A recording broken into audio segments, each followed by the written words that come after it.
Welcome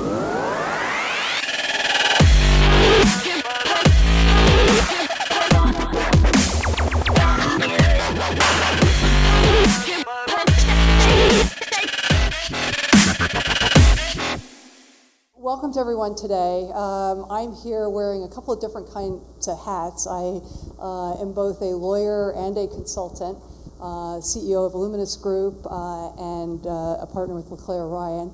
I've been working in and around this space for probably way too long, since 2008. And if you start doing the math real quickly, you'll realize that's before Bitcoin ever came on the scene. A gold-backed digital currency system I worked with actually had smart contracts in early 2000s. So the concepts of smart contracts are not new to me, and tokenization of assets, certainly not a new concept. But what we've seen over the last several years, starting really in the 2014 timeframe, has been nothing short of, I don't know if miracle is the right word, but it certainly has been game-changing. With game-changing events comes a lot of disruption in the status quo. And so today we're going to talk about the good and the bad, and a little bit of everything else that goes along with undertaking a token offering using this technology. So I'd like our panelists to introduce themselves. John?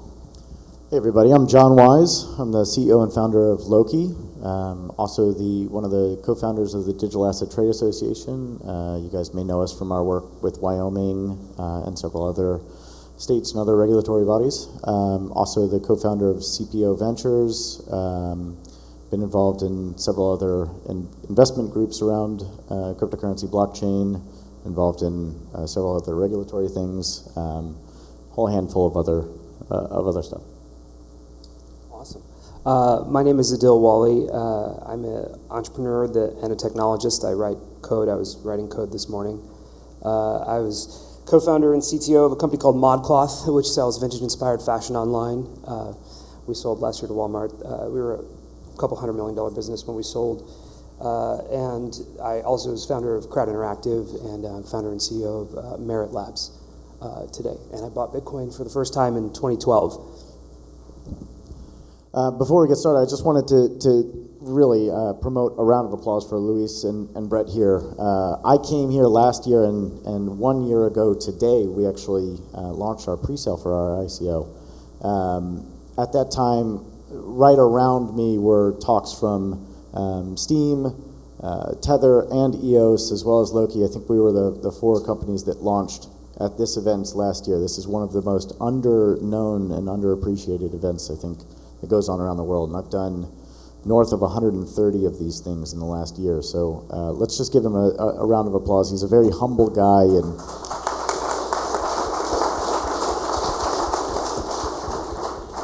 he's also very timely, because 1 year ago today, FinCEN issued its $110 million action against, and the Department of Justice shut down BTCE. The exchange. So he also knows how to time the events well to momentous developments. And in fact, this event was 1 year ago. It was about 3 or 4 days after the SEC issued its order or its report on the DAO, which is really what started in earnest the debate about what the regulatory structure around the ICO should be. So let's talk, there is good and there is bad. Let's talk a little bit about the good first. I mean, what are the benefits of doing the ICO or a token offering, as the 2018 word is, token offering? Yeah. Well, there's a lot of good, right? The first and foremost portion is you learn a lot very, very, very quickly.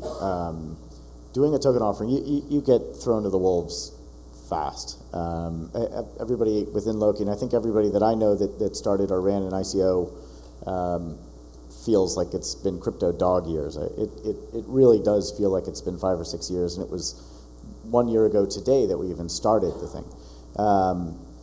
The other side is that you learn a lot about regulation, good and bad. I think probably the best part of all, though, is the community, the support, the people that you get to meet, the challenging intellects out there, and the people that really push you. Sure, there are some scammers for sure, but when you're building something very genuine, very unique, the supports from extremely smart and, in many cases now, extremely wealthy people out there is good. And then lastly, the money doesn't hurt. So why consider one? I think I would echo some of that positivity, although on the whole, I don't know that I'm totally positive on ICOs, so we'll talk about that next, I guess. It's been a different year for both of us. I think that's maybe that's right. A year makes a big difference. But I do think the thing I would say is like the big benefit is bringing sort of folks into the space, right? That's probably the biggest thing in bringing awareness to crypto. To answer your first question, then the second, I mean, of course, the big reason I think is sort of capital. I think for those that are not technical in the audience, building software is hard. Like, it's just hard. Building centralized software is hard enough. Building decentralized software is dramatically harder. And the reason is that you have all these nodes that you can't control, and then you put the software out there, and bad things happen, right? So, and you can't control it the way you can control centralized software. With centralized software, you just push a fix, and everything's fine. That doesn't happen in blockchain, right? Because there's no guarantee that the nodes are actually going to update the software you've created. And in some cases, they might hard fork the software. They might, do all kinds of weird stuff that makes your life dramatically harder. So I think the capital is really important because this stuff is hard. And so I think that's probably the biggest reason, honestly. Yeah, in order to end on a positive note here, it is hard, but in order to end on a positive note, I would say the biggest plus of all this is that you get a real chance to make a really big impact in a world that was very hard to raise capital before. I along with the Loki team, had raised 2 previous equity rounds, and it's tough to do. We did it, and we did it well and fine, and hit what we were looking for. But an ICO and getting the support from, I think, the community, the world, the market that you're trying to get into gives you the ability to just pour a lot of gas on the fire and just really make a widespread impact. So I have a question for the audience. How many of you have done an ICO? Okay. How many of you are thinking about doing one? And how many of you are here to learn more about ICOs for investment purposes? Okay, and I'd like to find out why the rest of you are here. Well, I've got one more. How many people in here do not hold? How many people in here are no coiners? Okay, so no cryptocurrency at all. All right, and then how many people hold a stable coin, Bitcoin, ETH, something along those lines? Pretty much most people. And of those people, how many of you hold altcoins? Okay, how many of those altcoins did you guys buy in ICO? Okay, 7. So I'm going to go one step further. The good, the bad, and the ugly. How many of you have received a subpoena? Now, don't put your hand up. But now, you may have received a subpoena because you were the issuer. You may have received one because you put the deal together, and you may have received one because you were an investor. So that's sort of the good, the bad, and the ugly of the world that we've been living in. In the U.S. In the U.S. Yes, for the most part. So that's the real challenge that we're facing. I guess there have been statistics that are, increasing statistics that are coming out that have shown that a certain percentage, a very large percentage of the ICOs done in the last year are scams, or are projects that have already shut down, may have shut down in 3 months or 6 months of the time that they raised the money. There are implications around that. But let's talk about, should we delve into some of the more difficult aspects these days? Well, hold on, because I want to set the record straight on a couple of things. As my fellow panelist up here was saying, building a company is really hard. Building software is even harder. Building a decentralized product is exponentially more difficult. Just because a company fails does not mean they're a scam. It means they either didn't get the support or they just didn't know how to manage a business. running a business, dealing with politics, dealing with boards, dealing with ever-shifting regulations, understanding how to manage millions of dollars of money that you had no experience of doing before, it's really, really hard to do. And so for those of you that are looking at investing in either ICOs or altcoins, look at the operational team. I can't stress this enough. Look to see if they have business experience. Look to see if they're somewhat qualified. You know, their idea they may not need to have some experience in, but check to see if they're qualified. And if they lose the money or they misspend it and you put money in and you never check this stuff, it's your fault, not theirs. And that's just the reality of it. And if you bought stock in Enron, everybody would have said, well, this is one of the biggest companies. It's going to keep going and going and going, right? Or the same goes for Bernie Madoff. It's like, you know, they were bad people. Those are scams, and those are of the top of the top. Those seem to be safe investments. ICOs seem to be unsafe investments, and many of them actually do succeed. Not all of them, yes, but just because somebody isn't doing well or just because their coin dips, they are not a scam necessarily. Don't blanket print them as that. So I only sort of agree with that. I think that's which mostly means I don't agree with it. I think so. So let me. But I think there's relevance to it for sure. But the whole system today in ICOs, right? And I think this is the biggest problem in ICOs, is that there's sort of like a lack of proof, right? There's like a lot of, I would say the ICO ecosystem, and maybe this is the biggest problem, sort of really rewards storytelling over building software, right? So the big ICOs have told the best stories, in large part. There are exceptions, of course. Sure, but we have an opportunity to change that, but with the people here, right? I think that's, I think that's right, but I think the challenge is that, I mean, because what you're saying, and I think there's relevance to it, right? I think there are a lot of people who are not bad actors who are losing money of investors. I think that's true. But I think the system is sort of challenging, right? Because when you put somebody, first of all, we don't have really any data in the history of ever to suggest that a $100 million seed check creates a good business. I would love if anybody here has that data, like the other show way it to me around, afterwards, in fact, right? yeah. Because we can talk about the seed check for Google, we can talk about the seed check for Facebook, we can talk about it for Uber, Twitter, Instagram. I can keep going, right? And if you were to dollar adjust those to today, right, we're talking about a couple $100,000, right? So I don't know where we sort of get off with the idea that a $50 million check works for anybody, right? I think we have a lot of data to suggest the contrary is true. So I do agree with the ethos of what you said, but I think the problem in the ecosystem is that we systematically overfund these companies, largely folks who've never done this before, right? And you're right, they don't necessarily have ill intent a lot of the time, but the net effect is the same, right? And I think we as Americans, we often come down, we look at the SEC and say, okay, I can't believe they're regulating this. I can't believe, unqualified investors can't invest. Hey, listen, like in fairness, a lot of people are losing money, and the system is sort of weird, right? Like, because people say that ICOs are replacing venture, which is also not true, because in venture, like I don't know how many people you know that have raised a Series A with no working product, because I don't know any of those people, and I've raised $86 million in my career in traditional venture. So like I don't know where we sort of get off with that. Well, it's one of the issues that we have, I think, and one of the things that's colored the debate is the fact that we use the term ICO to cover a lot of different things. So if you go back to Mastercoin and the Ethereum launch, those were really native currencies to a protocol that were considered to be potentially game-changing, and that you were getting something that was going to, it was another Bitcoin play.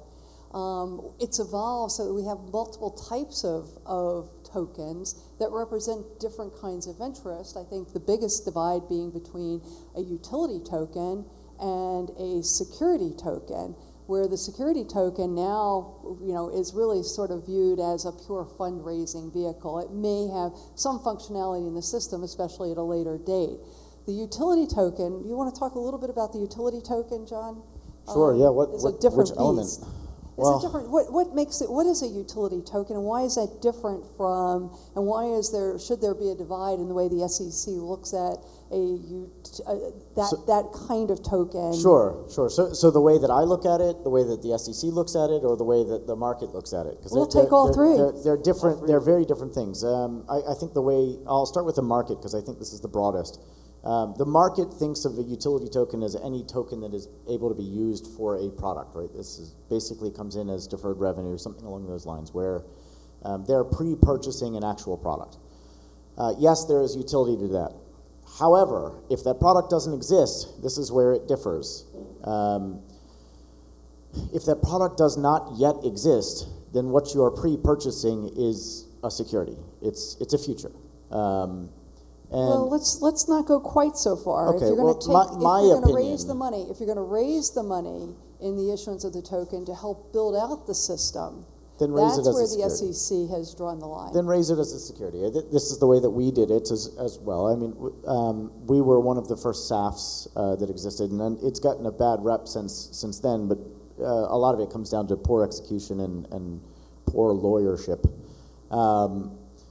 Nonetheless, you know, when we were doing it, when the product wasn't live, when the blockchain was not integrated,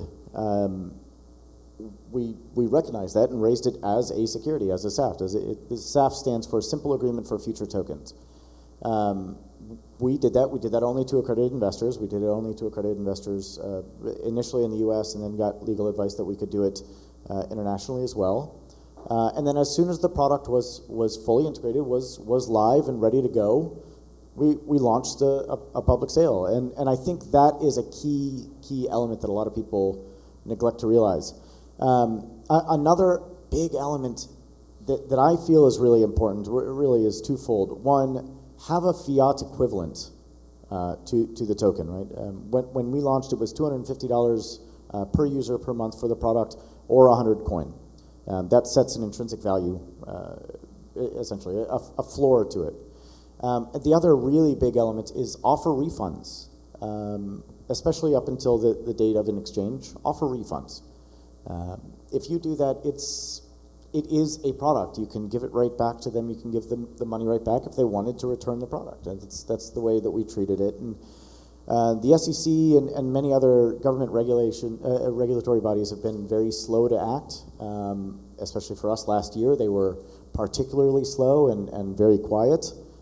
So we had to just do what we felt was ethically correct and would protect our investors and protect token holders as well. Two separate things, by the way. I say investors because we did raise as a security initially, and then we just sold tokens after the product was live. So. And we're going to have a regulatory panel in about an hour, or maybe less than an hour, so we'll delve more into some of these issues. What I do want to seed with you the thought that that these utility tokens also could be viewed as a form of prepayment or prepaid access. That brings with it another layer of regulatory overlay. Again, we'll talk about that shortly. But so I guess the question is, for people who are considering doing an ICO, what are the 3 or 4 primary things that you would suggest that they think about up front going into it? Besides, if you're doing a utility token offering both a fiat alternative to Sure. the token itself. Yeah, so the first thing is there's really nothing wrong with raising an equity round, unless it's a decentralized company. Raising an equity round before, offer a PPM, a private placement memorandum, have a due diligence packet that's ready to go and available. Raise that to build at least the beta or the alpha out, build the prototype and release that so that you can show that there is something clearly there, that there is something of substance. That's side one. Side number 2 is be very critical of the amount of money you want to raise. Low is not bad. It means that you can have genuine intrinsic growth on the way up. Raising a small amount of money may be risky if you really don't trust your financial capabilities of running a business. But if that's the case, you probably should raise substantially lower, like around 0. and I think get a really good team behind you, not just advisors. Most advisors will kind of just dip out as soon as the ICO is over. Get a really good team, get other perspectives, get a lot of audits in everything, document every legal advice and opinion you can get as much as possible. I say this because Carol is one of my lawyers, so I'm just kind of busting her chops here. But yeah. Absolutely. Paper, paper, paper. One other thing here, just kind of to backfill a little bit, and why Carol's asking about utility tokens. My work with DATA, again, the Digital Asset Trade Association, we were the ones that drafted and helped draft a lot of the bills for Wyoming. We were the first ones to ever actually get utility tokens recognized in the U.S. by law, in a state, not in a federal level. So I've done a lot of research, a lot of work around this.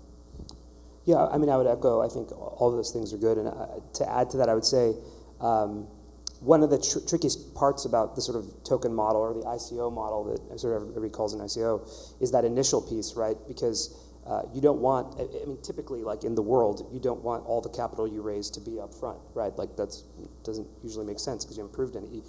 You'll have proven as little as you'll ever prove up front in theory, right? So I think the idea of doing like a longer token sale, like seeing the EOS model of doing like a year-long sale, I think is interesting. We're doing something like that for Merit. We're doing a 50-month sale.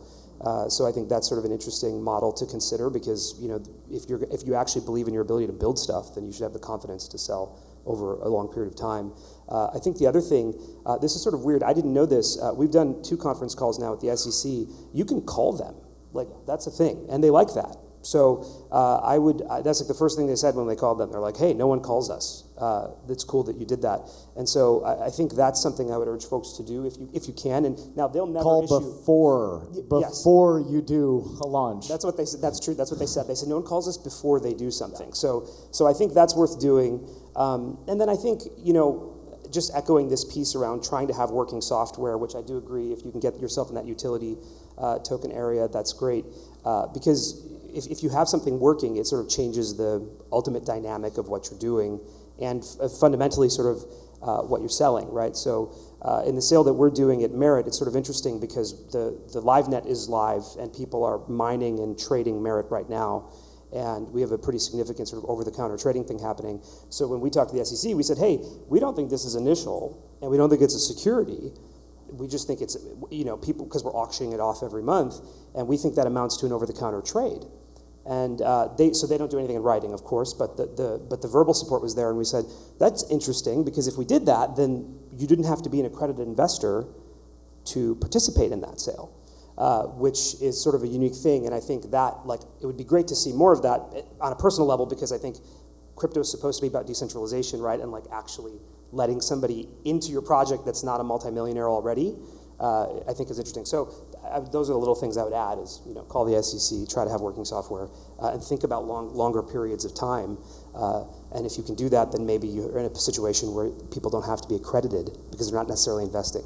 So, John, you made mention of the people whom you might enlist to help you in the sale of that. I think you put together largely your own team, but I know that there are a number of companies that are out there that have been set up to help others do it.